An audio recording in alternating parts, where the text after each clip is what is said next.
Story 1. The Watcher in the Snow. The winter air hung heavy over the secluded hills of Wakefield, Quebec, where Elias Kane owned a quaint rental cabin nestled deep in the embrace of snow-laden pines. It was the kind of place that promised solitude, a cozy retreat for couples seeking a romantic escape or small groups craving a weekend of rustic charm. But on this particular January evening in 2024, the charm had curdled into something far more sinister. Elias, a pragmatic man in his late 30s, had driven up from Montreal to inspect the cabin after a rowdy group of 6 had vacated it. The 2-hour journey through winding, snow-dusted roads was routine for him, a necessary chore to ensure his property remained pristine. He'd always been cautious with larger groups, knowing their penchant for carelessness could leave behind broken dishes or worse. As he pulled into the gravel driveway, the cabin loomed against the twilight, its wooden facade glowing faintly under the weight of fresh snow. The silence was profound, broken only by the crunch of his boots as he stepped out of his truck. His first task was to check on his neighbor, Tom, a reclusive writer who owned a cabin a mile down the road. Tom was rarely present, but Elias made it a habit to collect his mail when he visited. As he approached Tom's mailbox, something caught his eye. Footprints, fresh and deliberate, etched into the snow. They didn't belong to the mail carrier. They emerged from the woods, snaked around the side of Tom's cabin, and paused beneath a window before vanishing toward the back.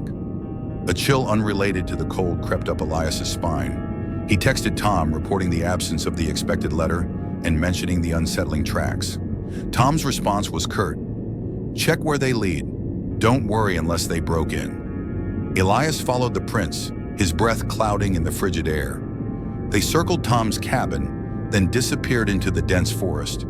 Uneasy but dismissing it as a curious hiker, he drove the short distance to his own property. The moment he stepped out, his heart sank. More footprints, far too many for the group that had left days ago, crisscrossed his property. The snow had fallen lightly the previous night, yet these tracks were crisp, untouched by the elements. Someone had been here recently, perhaps last night. Inside, the cabin was a mess. Dirty dishes overflowed the sink, beer cans littered the countertops, and the faint smell of stale smoke lingered.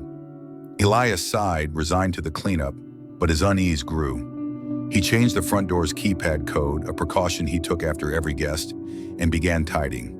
As he scrubbed, music blaring from his portable speaker, a sound cut through the rhythm, a crunch, deliberate and close just outside the window.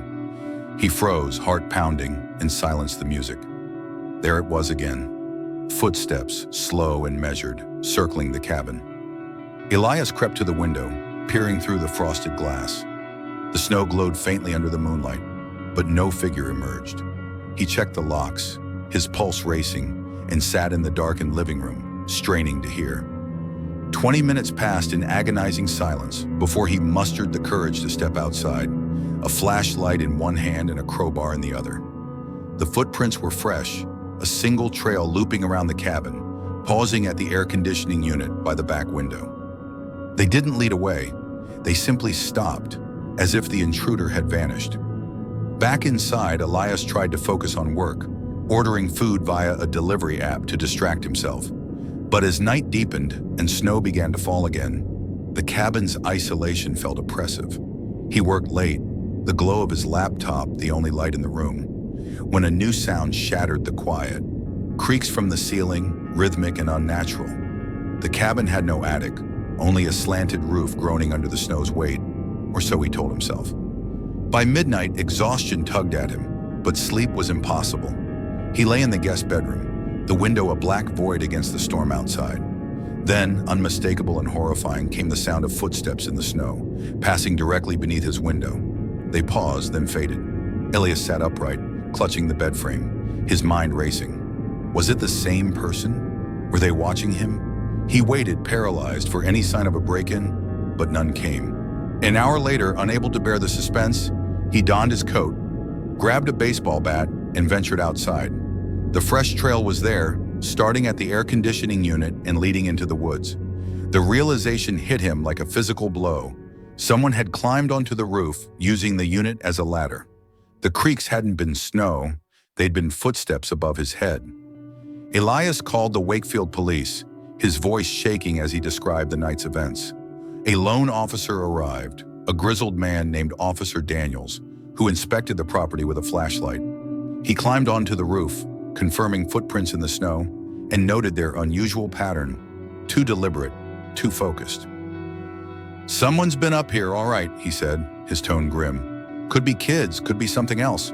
I'll patrol the area tonight. Call if you hear anything." The next morning, Elias left, shaken but relieved. He rented the cabin to a new group days later, who reported no issues.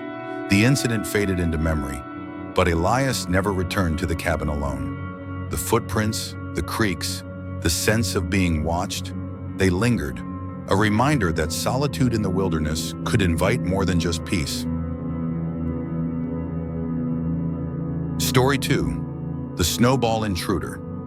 In the winter of 2005, 12-year-old Caleb Harper was navigating the exhilarating, terrifying freedom of being home alone for the first time. His parents, trusting his growing independence, had left him in their suburban Ohio home while they attended a dinner party. The house, a 2-story colonial with a sprawling basement, was Caleb's kingdom for the evening, and he intended to rule it from the glow of his PlayStation. The basement was both a sanctuary and a source of unease. Its vast, dimly lit expanse housed the family's entertainment setup, a compromise to keep the living room free of gaming clutter. As a younger child, Caleb and his older brother Keith had treated the basement like a gauntlet, sprinting upstairs at night as if pursued by unseen horrors. Now at 12, Caleb prided himself on his bravery, though he couldn't help glancing over his shoulder when alone. That night, snow fell steadily outside, blanketing the neighborhood in a muffled hush. Caleb was deep into a racing game, the controller vibrating in his hands, when a jarring bang echoed from the basement window. He jolted, nearly dropping the controller, and spun toward the sound. The window, a small rectangle near the ceiling, was streaked with snow particles, as if something had struck it. His first thought was an icicle, dislodged from the eaves, but the sound was too deliberate, too forceful. He crept closer, peering through the glass. The backyard was a sea of white, shrouded in darkness. No icicles hung above, and the snow was undisturbed. Shaking it off, he returned to his game, but minutes later another bang shattered his focus. This time the window bore fresh snow, smeared as if a snowball had hit it. Caleb's heart raced. Someone was out there. His mind leapt to Keith, who loved pranks. Smirking, Caleb dashed upstairs to the back door, expecting to catch his brother in the act. He flung open the interior door, peering through the glass storm door.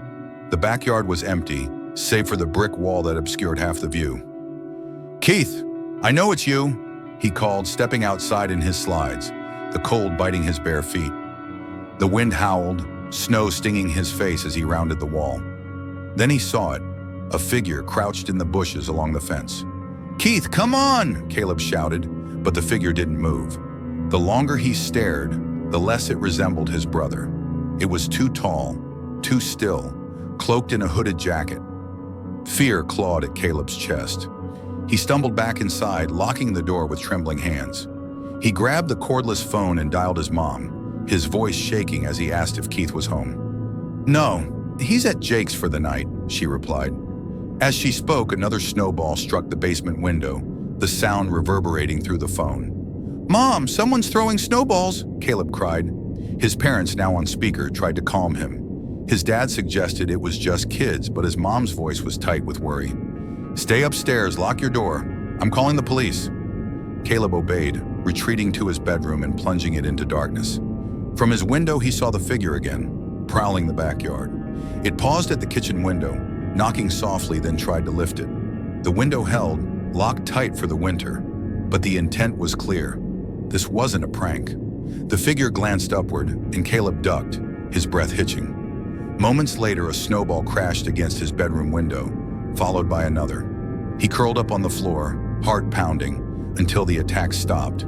The police arrived an eternity later, delayed by the worsening storm. A female officer, calm and authoritative, searched the property while Caleb watched from inside. She found footprints everywhere, circling the house, clustering by the windows, but no one remained. "They're gone," she assured him, staying until his parents returned. The incident left Caleb shaken, his trust in the safety of home forever altered. Years later, he wondered if it had been a bored teenager or something more sinister, but the memory of that hooded figure in the snow never faded. Story 3: Whispers in the Blizzard.